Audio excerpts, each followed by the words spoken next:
அழகான கிராமம். அங்க வீரர் என்கிற ஒரு விவசாயி இருந்தாராம். வீரருக்கு நிறைய கரும்பு தோட்டங்கள் இருந்துச்சாம். ஓ, அப்படி பொழுது விடிஞ்சிடுச்சு. சரி, நான் என்னோட கரும்பு தோட்டத்துக்கு போறேன். ஓ, இன்னைக்கு ரொம்ப வெயில் அடிக்குதே. அப்படி வீரர் அவரோட கரும்பு தோட்டத்துக்கு போறாரு. ஐயோ கடவுளே, அந்த யானை மறுபடியும் என் கரும்பு தோட்டத்தை நாசம் பண்ணிடுச்சே. இப்போ என்ன பண்றது? மனமுடைந்த வீரர் வீட்டுக்கு திரும்பி போறாரு. போற வழியில அவரோட ஃப்ரெண்ட் ஜாராவை பாக்குறாரு. என்ன ஆச்சு? ஏன் இப்படி சோகமா இருக்கீங்க? ஆமா ஜாரா, என்ன பண்றது? என்னோட கரும்பு தோட்டத்தை இந்த யானை நிரந்தரமா நாசம் பண்ணிக்கிட்டே இருக்கு. உனக்கு தான் தெரியுமே, நான் இந்த கரும்பு தோட்டத்தை வச்சுதான் வாழ்ந்துட்டு இருக்கேன். இதுக்கு ஏதாவது ஒரு முடிவு கட்டியே ஆகணும். கவலைப்படாதீங்க, நான் போய் அந்த யானை கிட்ட பேசி பாக்குறேன். சரி ஜாரா, நீ போய் பேசிட்டு வா. ஜாரா யானைய பார்த்து பேச போறா. ஆனா கோவத்துல இருந்த அந்த யானை ஜாராவை தூக்கி வீசிடுச்சு. அப்புறம் ஜாரா வீரரை பார்க்க திரும்பி வரா. என்னாச்சு ஜாரா? அந்த காட்டு யானை என்ன தூக்கி வீசிடுச்சு. நான் உயிர் தப்பிச்சதே ரொம்ப பெரிய விஷயம். ஐயோ, அப்படியா? உனக்கு எதுவும் ஆகல? இல்ல, எனக்கு எதுவும் ஆகல. சரி வாங்க, நாம பாண்டு கிட்ட போய் இதுக்கு ஏதாவது பண்ண முடியுமான்னு பேசி முடிவு பண்ணுவோம். அவங்க பாண்டுவ பார்க்க போறாங்க.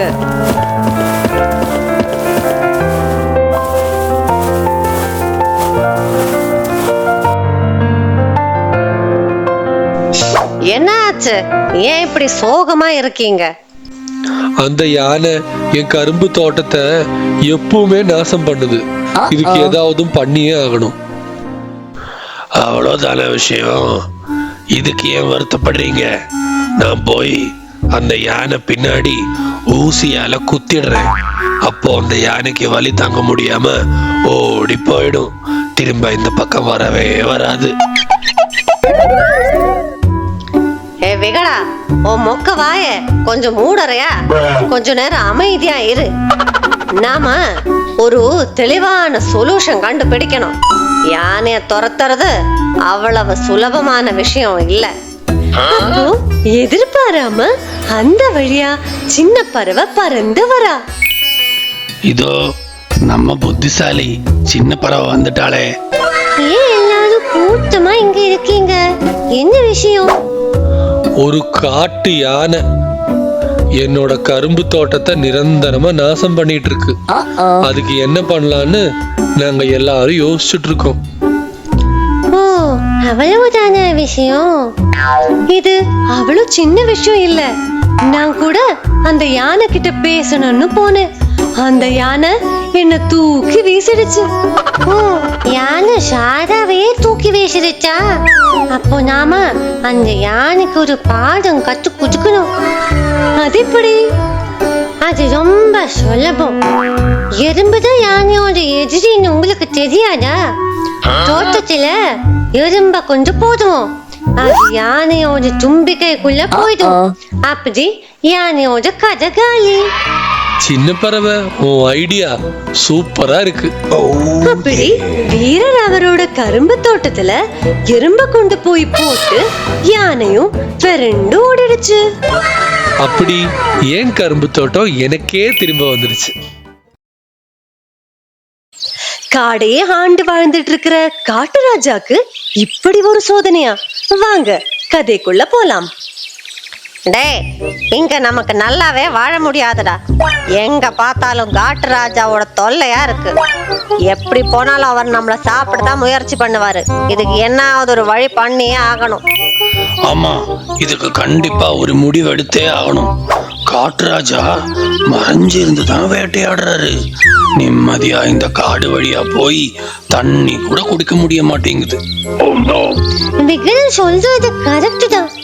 என்னோட நண்பனு போன வாரம் தான் காட்டுராஜா இந்த மாதிரி மறைஞ்சிருந்த வேட்டையாடி சாப்பிட்டாரு. என்னையும் சாப்பிட ட்ரை பண்ணாரு. ஆனா நான் என்னோட திறமையால தப்பிச்சுட்டேன்டா சாமி. என்கிட்ட ஒரு செம்ம ஐடியா இருக்கு. அப்படியா? அது என்ன கபீஷ்? என்கிட்ட தான் நிறைய பழம் இருக்கே. அந்த பழத்தை ஒன்னொன்னா வழியில வைக்கலாம். காட்டுராஜா அதை சாப்பிட்டுட்டே வரும்போது பின்னாடி வழியா போய் முடிச்சு கட்டி போட்டுடலாம். என்ன சொல்றீங்க? டேய் முட்டாள் கபீஷ், அறிவு சுத்தமா இல்லையாடா உனக்கு? காட்டுராஜா எவ்வளோ வெயிட்டு, எவ்வளோ பலசாலின்னு உனக்கு தெரியுமாடா? அப்படி ஈஸியா எல்லாம் பின்னாடி போய் பிடிக்க எல்லாம் முடியாது. ஒரு வேலை பண்ணலாம். அவரு பழம் சாப்பிட்டுட்டு போகும்போது பின்னாடி வழி போய் அந்த பழம் இருக்குல்ல, அங்க தள்ளி விட்டுறலாம். அது அதிமுட்டாளுங்களா? யாரு முட்டாளுன்னு நிரூபிக்க போச்சு போடுறீங்களா என்ன? ராஜா எங்க பழம் சாப்பிடுவாரு? அப்படி அவரு பழம் சாப்பிடுவாருன்னா நம்ம ஏன் இந்த முடிவுக்கு வரணும்? அவரு சதை இறைச்சி மட்டும் தானே சாப்பிடுவாரு. ஆமா, நீ சொல்றது கரெக்ட் தான். சரி, நீ ஒரு ஐடியா கொடு. சொல்றேன். ராஜா நடக்கிற வழியில நாம எல்லாருமா சேர்ந்து ஒரு குழி வெட்டுவோம். அப்புறம் அந்த குழி மேல இலை புல்லெல்லாம் போட்டு மறைச்சிடுவோம். அவர் அப்படியே அந்த வழியா நடந்து வரும்போது அந்த குழியில விழுந்துடுவாரு. அப்புறம் நமக்கு நிம்மதிதான். Super idea. நீ அறிவாளிங்கிறது நிரூபிச்சுட்டே இருக்க. ஆமா ஆமா, மத்தவங்களை சிக்க வைக்கிறதுல சின்ன பறவை புத்திசாலிதான் ஊருக்கே தெரிஞ்ச விஷயமாச்சு. அப்படி அவங்க எல்லாருமா சேர்ந்து காட்டுராஜா நடக்கிற வழியில குழி வெட்டி அது மேல இலை புல்லெல்லாம் போட்டு மறைக்கிறாங்க. சரி, எல்லாரும் சீக்கிரமா வாங்க, நாம அந்த மரத்து பின்னாடி போய் நின்னு என்ன ஆகுதுன்னு பார்க்கலாம்.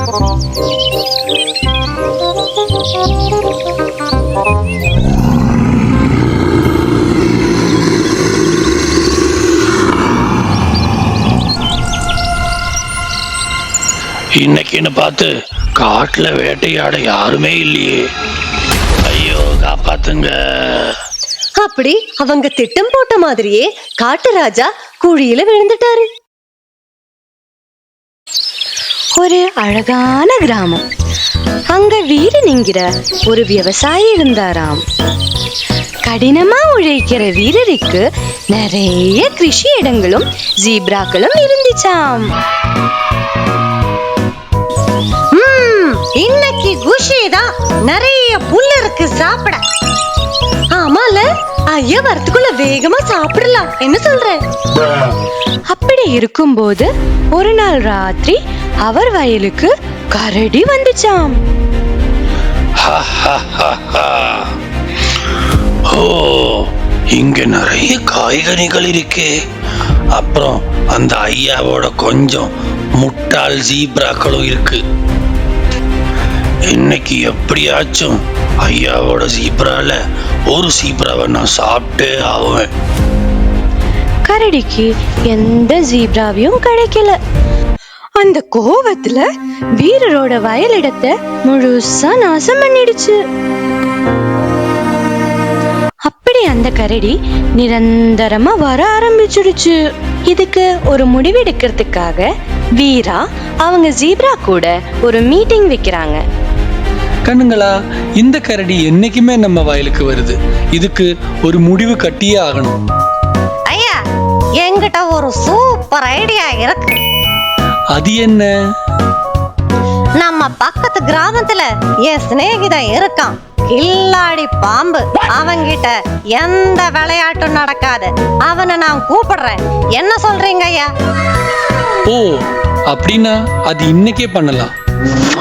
அப்படி அந்த கில்லாடி பாம்பு வீரனோட வயலுக்கு வந்துச்சான். ஐயோ பாம்பு, இங்கிருந்து ஓடி போயிடுறேன். அப்படி அந்த பாம்பு பார்த்து கரடி தப்பிச்சிடுச்சு. என்னோட ஐடியா சூப்பரா ஒர்க் அவுட் ஆயிடுச்சு. இப்போ ஒத்துக்கிறீங்களா நான் ஒரு அறிவாளின்னு? ஆமா ஆமா. அப்படி அந்த விவசாயியும் ஜீப்ராக்களும் ரொம்ப சந்தோஷப்பட்டாங்க.